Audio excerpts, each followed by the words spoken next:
The Convention on the Rights of the Child was signed on the 12th February 1990 and ratified on the 18th June 1990 by the government of Sierra Leone, and the two optional protocols to the convention, firstly on the sale of children, child prostitution and child pornography, was also signed on the 8th September 2000 and ratified on the 17th September 2001. And secondly, on the involvement of children in armed conflict, which was also signed on the 8th September 2000 and ratified in May 2002. And the African Charter on the Rights of the Welfare of the Child was also signed and ratified.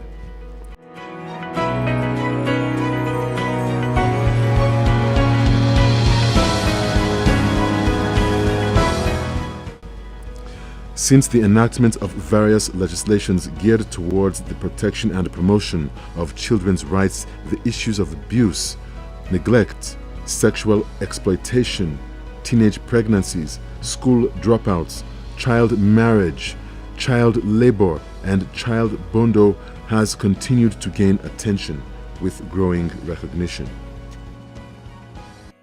Well, in the first place, education is the key to everything as far as children and girls are concerned. And if you want them to reach their fullest potential, you have to make sure they're in school and they complete education. So you have to invest in them, because within the schools we have a lot of choices to make. There are a lot of career development opportunities within school, and as they continue to grow in the school system, of course, they will be able to identify what to do in future. Children and youth constitute a substantial segment of our population of Sierra Leone, and it is estimated at about 67% of our total population. Sierra Leone youth and children were already disadvantaged even before the outbreak of the war. The 11 years of brutal war, which specifically targeted the children and the youth of this country, just worsened their situation even more than the pre-war period. Today, in spite of the efforts to improve their condition, a large number of them still suffer from inadequate educational facilities and opportunities, shelter, food, health, and recreation facilities. Children and youth are valuable national assets, and we should help them develop their talents and protect them from harm if they are to contribute to our national development. It is evident that protection mechanisms at community and national levels are so weak and require to be strengthened. The Child Rights Act 2007, being one of the laws that creates protection mechanisms for children, is yet to be fully implemented. Child protection systems at community and national levels still lack the support it needs to respond to violence against children. The Child Rights Act 2007 creates the establishment of the Child Welfare Committee, CWC, at village and chiefdom levels. The drafters of the Child Rights Act, CRA, in 2007 were over-ambitious in creating structures that would not prove feasible. Since the enactment of the CRA in 2007, not every village or chiefdom has had a functional child welfare committee for several reasons, not limited to availability of resources. It will be good for the government to amend the CRA and remove sections that cannot be feasibly achieved. In the Child Rights Act of 2007, the Child Welfare Committees stood out prominently, and they are supposed to have 14 members within that committee, and it should be at village level.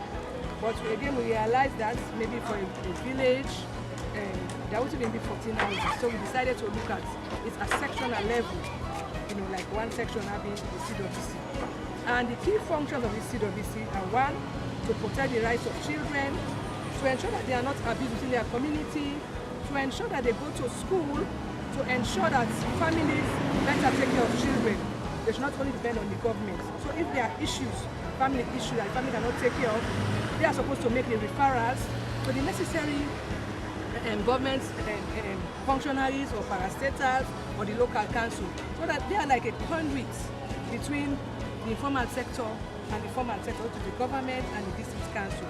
And their main function is to protect the rights of children, ensure they are taken care of within their community, they go to school, and also advocacy is part of their function. Because they need to advocate to government that, hey, there is not a school, there is no school existing within this community. Children are suffering from malnutrition. So they are like a whistleblower within their communities. Don't inform the government and then we take action. Well, the role of NGOs is diverse depending on the NGO and the mandate. But basically, generally, our major role as NGOs and civil society is to do advocacy.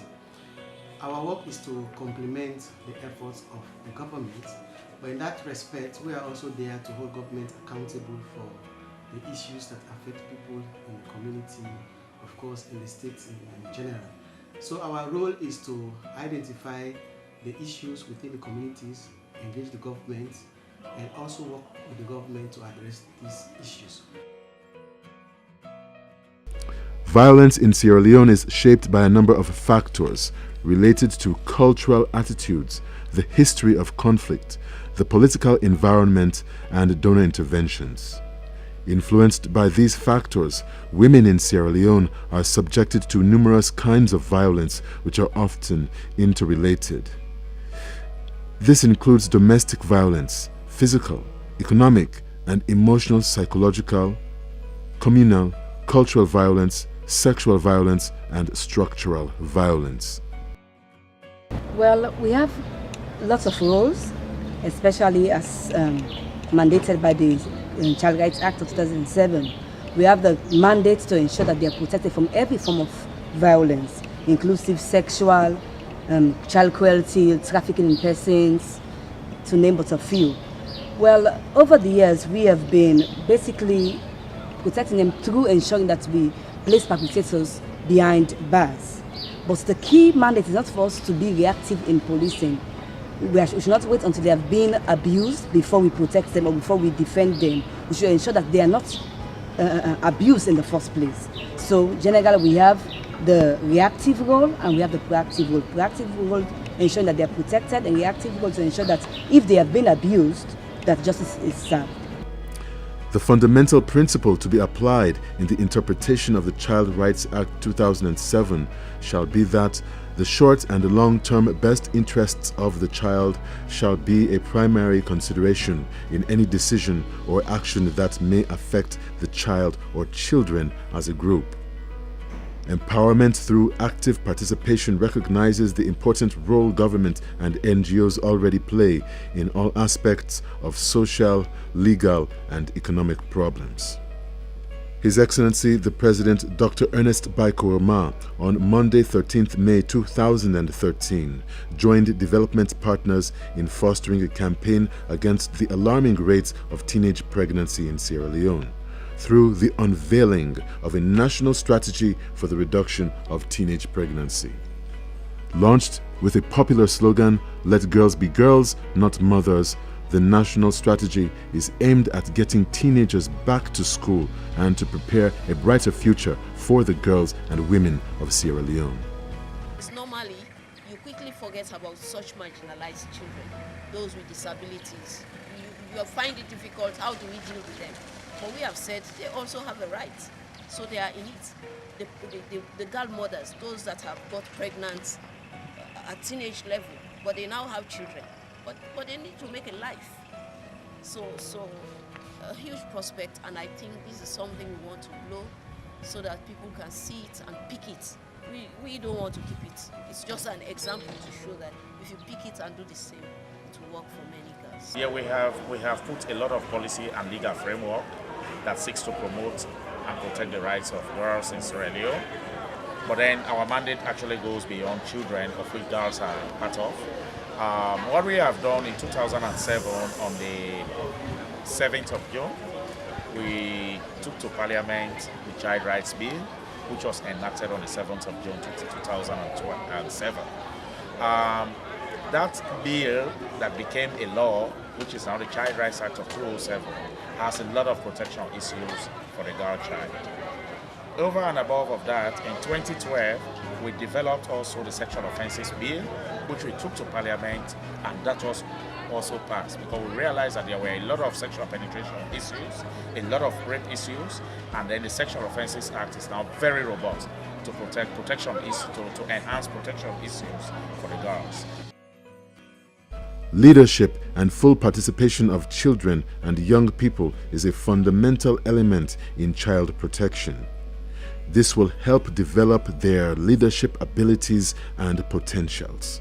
One way to do this is to engage children and young people in spreading key messages about protection issues, health and related issues through means such as community drama and also giving them leadership roles to perform. The achievements of the Girl Power program over the last 5 years are really many. Of course, one of them is we have been able to establish mechanisms and also build the capacity of existing mechanisms within the community.